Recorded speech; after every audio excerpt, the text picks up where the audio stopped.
there, my name's Caitlin Bandy and this is my channel Bandy's Books, and today I am here with my favorite video of the month, and that is my book of the month prediction video. We're going to be talking about the month of November 2024. Guys, there are 2 months left in 2024. I cannot believe it. So this is my favorite video for a couple of reasons. First of all, I love diving into the new releases each month. It adds so many books to my TBR. I am constantly interested in what's coming out and what I want to be reading, and so it's a lot of fun just in that aspect alone. But then adding the element of prediction and trying to figure out what book of the month is going to feature, or even add as add-ons throughout the month, is a lot of fun as well. This is the video that I get the most feedback on, the most comments on, and it's just in general a really enjoyable video for me. So before we get into the actual meat of the video, I do want to apologize. Typically I post my book of the month prediction videos on the 8th of the month. Unfortunately, this month things did not really go as planned. I knew going into this month that I was going to be really busy because my work just signed this $1 million contract, and we basically multiplied our average output by like 600%. So I've been working like 70-hour weeks, and so there's not been a lot of free time for making videos. On top of it, last week when I went to shoot this video, I also got sick. And so unfortunately, I was sick all last week. I was super stuffy. I had lots of congestion and just unpleasant symptoms that would not make for very good video content. So I am about a week behind where I would typically have posted this. So I apologize if you were waiting for this video last week. But for months going forward, we'll be back to the regular posting schedule. And I also want to add, because this video tends to bring in a lot of new viewers, this is my dog Luna, and she tends to sit very close by me when I record videos. I live in a fairly small apartment, so there's only so far away from the camera that she can get. She does tend to grumble and snort and snuffle and snore, and so sometimes people hear that in the background of my videos.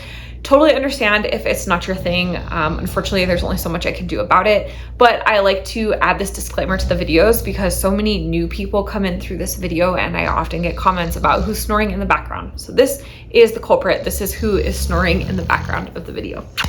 All right, so let's go ahead and jump into the books now that we've gotten through all of the disclaimers. We're gonna start as per usual with the historical fiction genre. I have a handful of selections this month and some really good ones. First up, I have The Starlets by Lee Kelly and Jennifer Marie Thorne. This currently has a 4.11 and 28 ratings on Goodreads so far. Vivienne Rhodes thinks that she has finally landed the lead role of Helen in Apex Pictures' production of 1,000 Ships. But when she lands on the small Italian island of Tavali, she's disappointed to find herself cast as Cassandra. What's worse is her fiance's stealing nemesis, Lottie Lawrence, is cast as Helen instead. Tension on the set turns deadly when the ladies discover that the crew is using the production for a cover to do something illegal. When they realize that the crew will kill to keep the secret, the ladies go on the run, holding on to key evidence. I've selected this book for book of the month because I like that this has that historical fiction with a little bit of that thriller-esque vibes. I think that this is the type of historical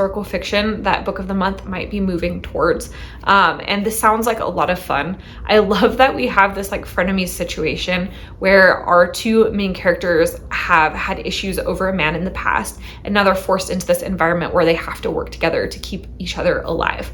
I think that this could be a fun pick for book of the month. Next up, we have Only Here, Only Now by Tom Newlands. This currently has a 4.36 and 229 ratings on Goodreads so far. In the blazing hot summer of 1994, there's not much else for Cora Moat to do aside from hang around in empty parking lots. Stuck in her mom's small house and tired of her own restless mind, she's desperate to break free of the limits of Fief, but she's unsure what the future holds, if it holds anything at all for a girl like her trying to find her way in the world. After her mother invites a new man to live with them in the family home, tensions rise quickly. Gunnar is kind but strange. He's a one-eyed shoplifter with more than a few secrets. But when tragedy strikes shortly after, Cora rebels against her small town existence. If only she could learn to navigate her grief and everything she thinks she knows about who she is, she may finally find the way forward. I've selected this book for book of the month because this is a debut historical fiction novel and it is getting rave reviews. I was looking at what people were saying about it, and lots of people were talking about what an emotional gut punch of a book this is.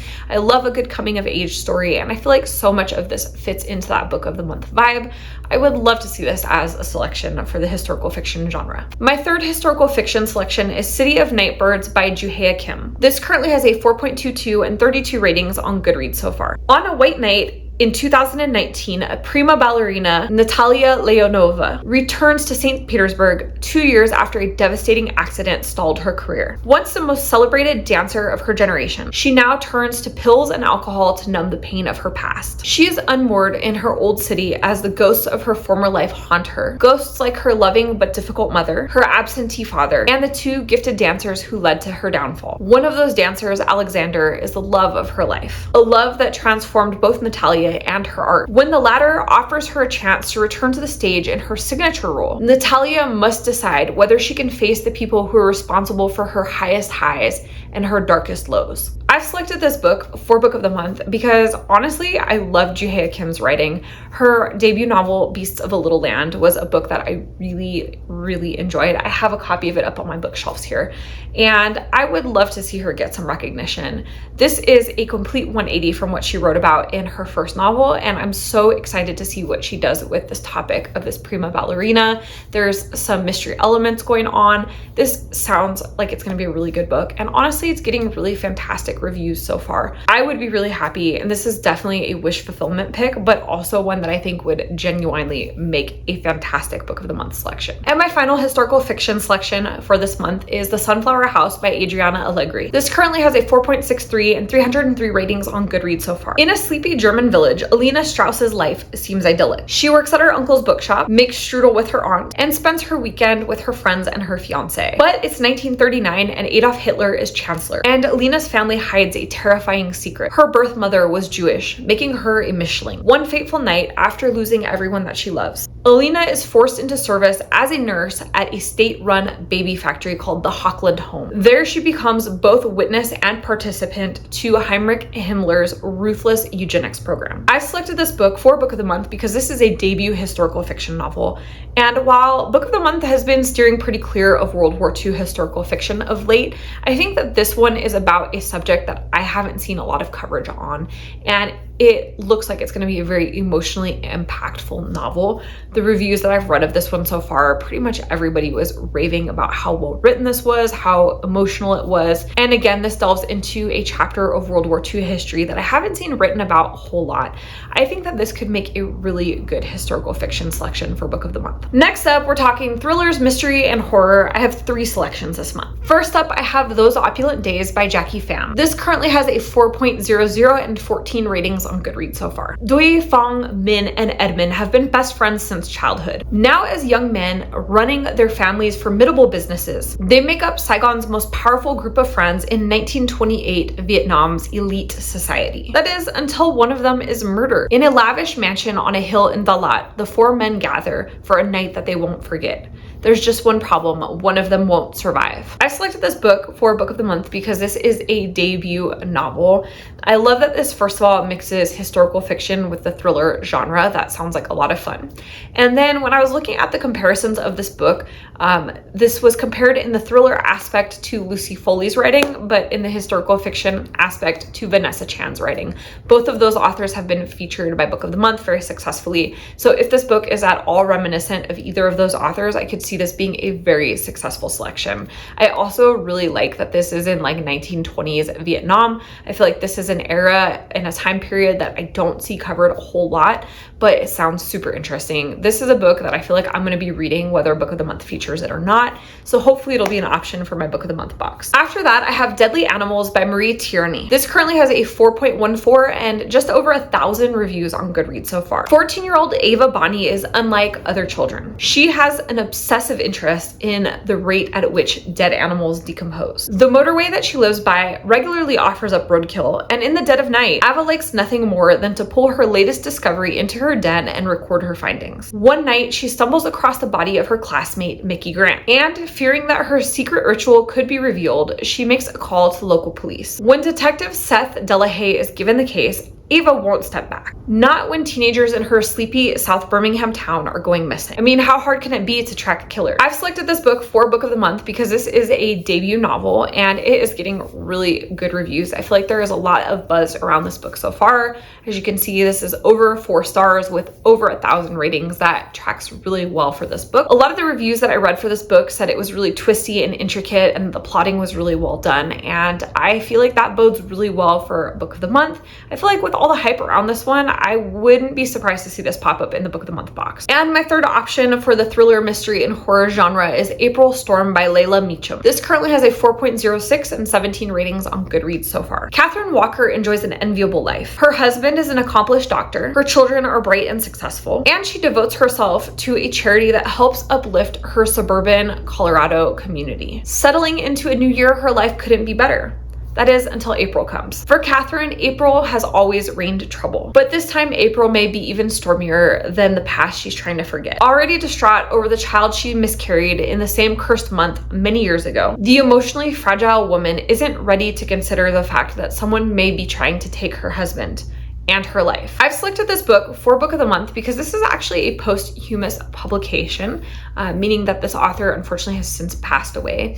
And while Book of the Month doesn't do this often, they did feature Diane Oliver last year with a posthumous publication. And this one's getting good feedback so far. It's up above 4 stars. It sounds like a really interesting plot. I could see this being at least an add-on. Now we're gonna move into the romance genre. I have 2 selections this month. First up is She Really Going Out With Him by Sophie Cousins. This currently has a 4.30 and 521 ratings on Goodreads so far. Columnist Anna Appleby has left her love life behind after a painful divorce. Who needs a man when she has 2 kids, a cat, and uncontested control of the TV remote? Besides, she'd rather be single than subject herself to the hell of online dating. But her office rival is vying for her column, and no column means no stable income for Anna. In a desperate attempt to keep her job, Anna finds herself pitching a unique angle. 7 dates, all found offline, all chosen by her children. I've selected this book for Book of the Month because Sophie Cousins has been previously featured by Book of the Month for her book This Time Next Year, which was relatively successful.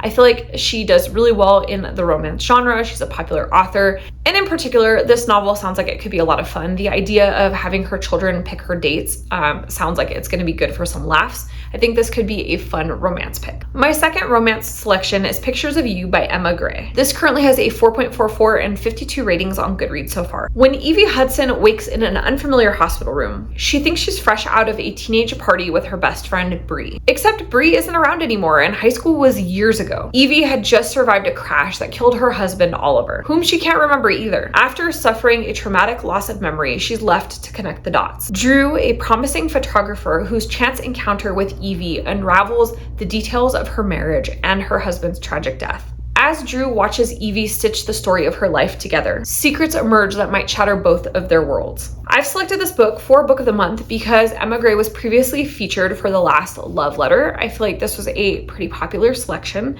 and received a lot of really good feedback. This one sounds like it's going to be a emotionally complex, deeper, kind of a gut punch type romance, but I feel like those also do really well in Book of the Month. I feel like they've had, a fair share of that fluffy, happy romance, and so I would love to see them feature a romance that's a little bit more emotionally deep.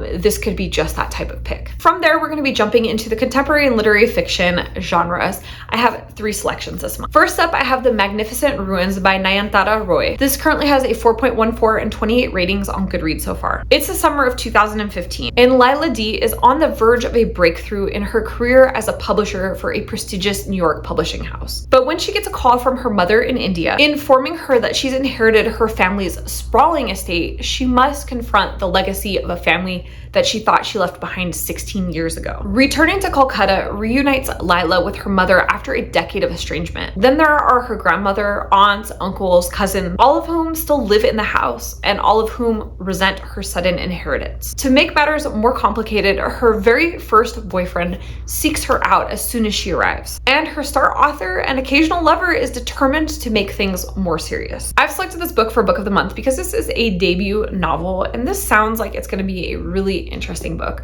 I love that we have the complex family situation. I love that we have a young woman who's literally run away from home. She's been estranged from her family, and now she's got to go back and confront them and deal with this inheritance that she wasn't expecting. There's also added complexity because we have this romance element, and the romantic lead seems to be not only her very first boyfriend ever, but also an author that she's publishing and is sometimes still an occasional lover. There's just a lot of complexity in this story. The cover of this book is beautiful. I think it would be a great aesthetic choice, but I also feel like so much of this book really fits with the things that Book of the Month likes to do. I would not be surprised at all to see this as a pick. After that, I have Rosenfeld by Maya Kessler. This has a 3.64 and 162 ratings on Goodreads so far. Noah Simon is a 36-year-old filmmaker who knows what she wants when she sees it. And when she meets Teddy Rosenfeld, an antagonistic older CEO, she goes for the jugular. An electrifying encounter in a bathroom stall only serves to whet Noah's appetite. And despite Teddy's subsequent rejections, Noah is thrilled for the challenge. In her first power play, she takes a job at his office, setting up a battle of wills that Teddy proves unable to resist. Their ravenous, volatile romance will ultimately unearth secrets from both of their pasts and finally force Noah to reckon with her deepest desires and most destructive impulses. I've selected this book for Book of the Month because this is one of those like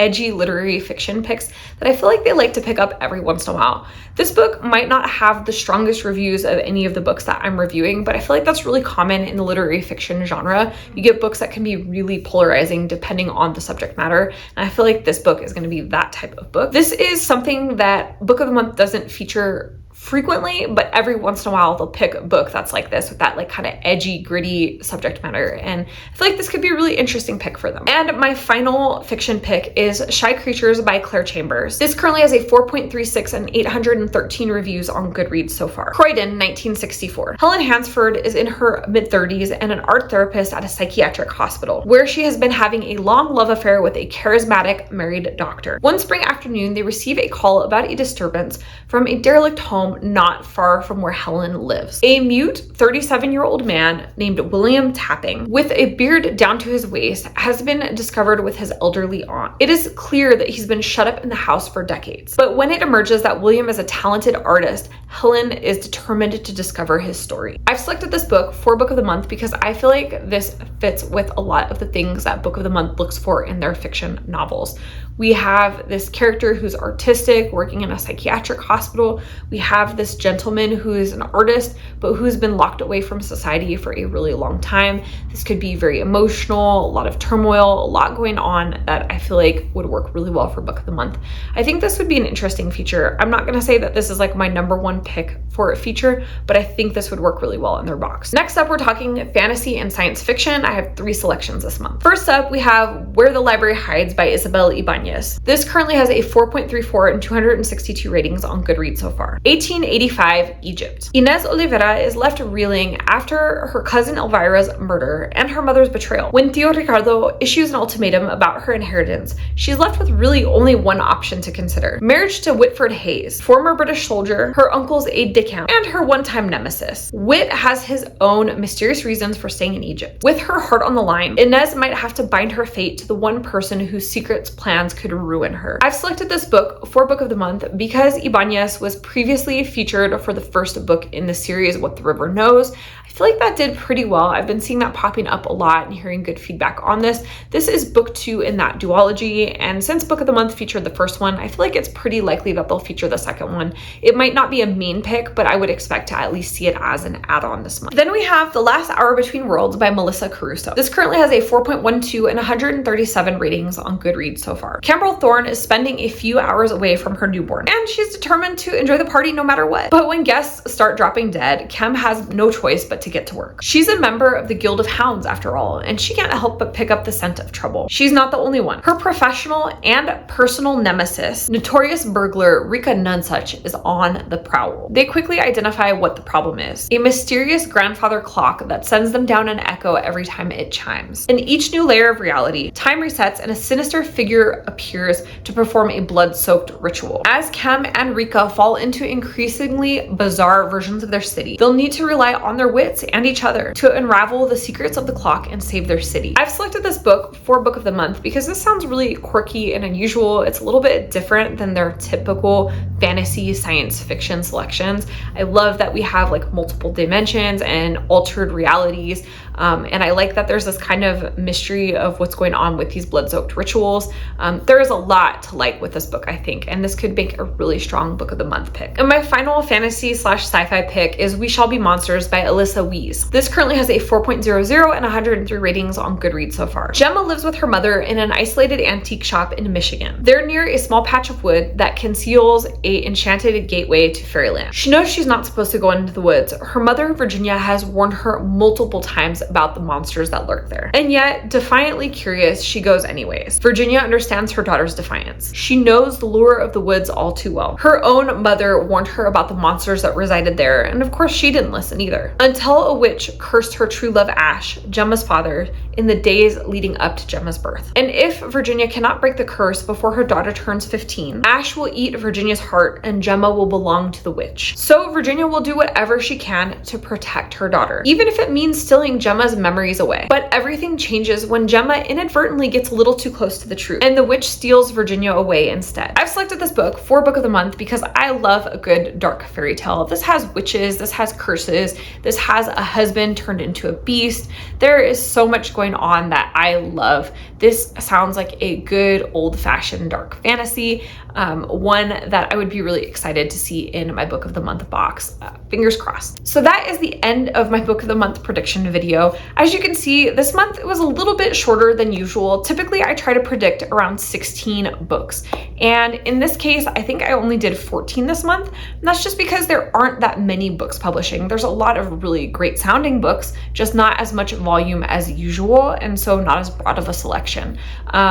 I still hope that you really enjoyed this video, and I would love to hear your thoughts on the books that I have predicted. If you liked it, hit the thumbs up and comment down below. Let me know what you think of my picks. Are there any books that I missed that you're just like, Caitlin, you're crazy for not including these? Are there any of the books that I predicted where you're like, why would you predict that? There's no way Book of the Month will ever pick that up. And let me know, like, are there any of these books that you want to read, whether they show up in your Book of the Month box or not? And if you're not already subscribed to my channel, you know what to do. Hit the subscribe button down below, as well as the notification bell, so that you never miss a video, and that way we can see each other again soon. Thanks so much for joining. Bye.